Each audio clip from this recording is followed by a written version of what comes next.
नमस्कार दोस्तों, आज हम आपको भगवान शिव की एक अद्भुत और विस्तृत कथा सुनाने जा रहे हैं। यह कथा हमें बताती है कि भगवान शिव ने किस प्रकार अपने मानव अवतार में आकर ज़रूरतमंदों की मदद की। आइए इस प्रेरणादायक कथा की शुरुआत करते हैं। कैलाश पर्वत पर जहाँ भगवान शिव और माता पार्वती निवास करते थे, वहाँ एक दिन माता पार्वती ने भगवान शिव से कहा, स्वामी, धरती पर लोगों की पीड़ा देखकर मेरा हृदय दुखी हो जाता है। क्या आप कुछ नहीं कर सकते?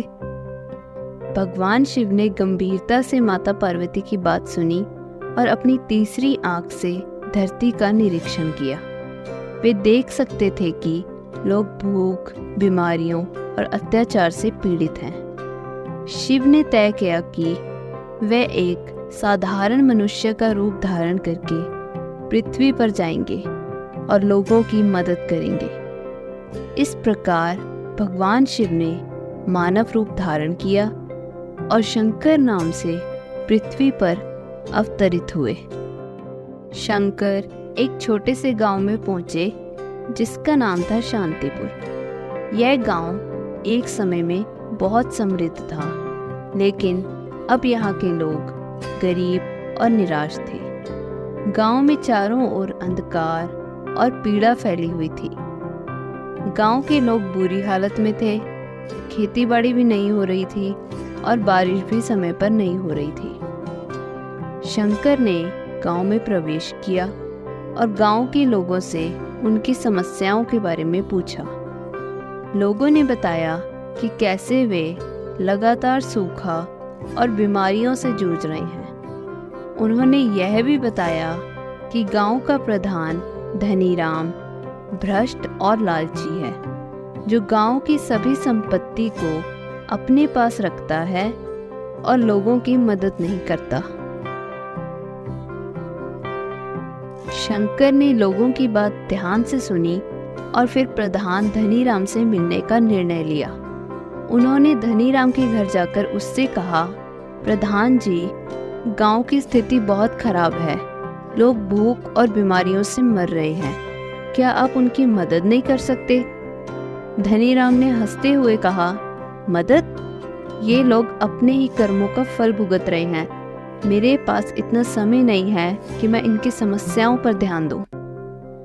शंकर ने धनीराम की असंवेदनशीलता देखी और सोचा कि अब समय आ गया है कि वे स्वयं ही गांव की स्थिति को सुधारें। शंकर ने सबसे पहले गांव की पानी की समस्या को हल करने का निर्णय लिया। उन्होंने गांव के एक बुजुर्ग पंडित हरि प्रसाद से मिलकर पूछा, पंडित जी, यहाँ पानी का सबसे बड़ा स्रोत कहाँ है? पंडित हरि प्रसाद ने बताया कि गांव के पास एक पुराना कुआं है जो अब सूख चुका है। शंकर ने उसी कुएं की ओर रुख किया और वहां पहुंचकर अपनी दिव्य शक्ति से कुएं को पुनः जल से भर दिया। गांव के लोग यह चमत्कार देखकर अचंभित रह गए। अब गांव वालों को पीने के लिए साफ पानी मिल गया।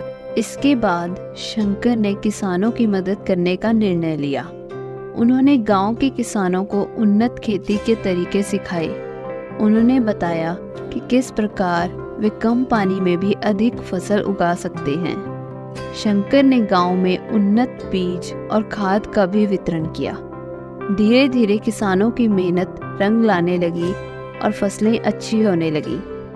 गांव में बीमारियों का प्रकोप भी बहुत अधिक था। शंकर ने गांव में एक छोटा सा चिकित्सा केंद्र स्थापित किया, जहां वे अपनी दिव्य औषधियों से लोगों का इलाज करने लगे। उनकी औषधियां इतनी प्रभावी थीं कि लोग जल्दी ही ठीक होने लगे। गांव के लोग अब शंकर को भगवान का रूप मानने लगे थे। शंकर के प्रयासों से गांव की स्थिति में सुधार होने लगा, लेकिन प्रधान धनीराम को यह सब रास नहीं आ रहा था। उसने शंकर को गांव से निकालने की योजना बनाई। एक रात उसने अपने आदमियों के साथ मिलकर शंकर पर हमला कर दिया, लेकिन शंकर, जो स्वयं भगवान शिव थे, ने अपनी दिव्य शक्ति से धनीराम और उसके आदमियों को पराजित कर दिया। धनीराम ने शंकर के चरणों में गिरकर माफी मांगी। शंकर ने उसे माफ करते हुए कहा, धनीराम, अपने जीवन को सुधारो और लोगों की सेवा करो, यही सच्चा धर्म है। धनीराम ने अपने गलतियों का पश्चाताप किया और गांव के विकास में शंकर की मदद करने का संकल्प लिया। शंकर ने अब निर्णय लिया कि उनका कार्य समाप्त हो गया है और उन्हें वापस कैलाश पर्वत लौटना है। उन्होंने गांव वालों को एकत्रित किया और कहा, मैं अब यहाँ से जा रहा हूँ, लेकिन आप सभी को मिलकर गांव की देखभाल करनी होगी। याद रखें, एकता में ही शक्ति है और सच्ची सेवा ही सबसे बड़ा धर्म है। गांव के लोग शंकर को धन्यवाद देते हुए उनके चरणों में गिर पड़े।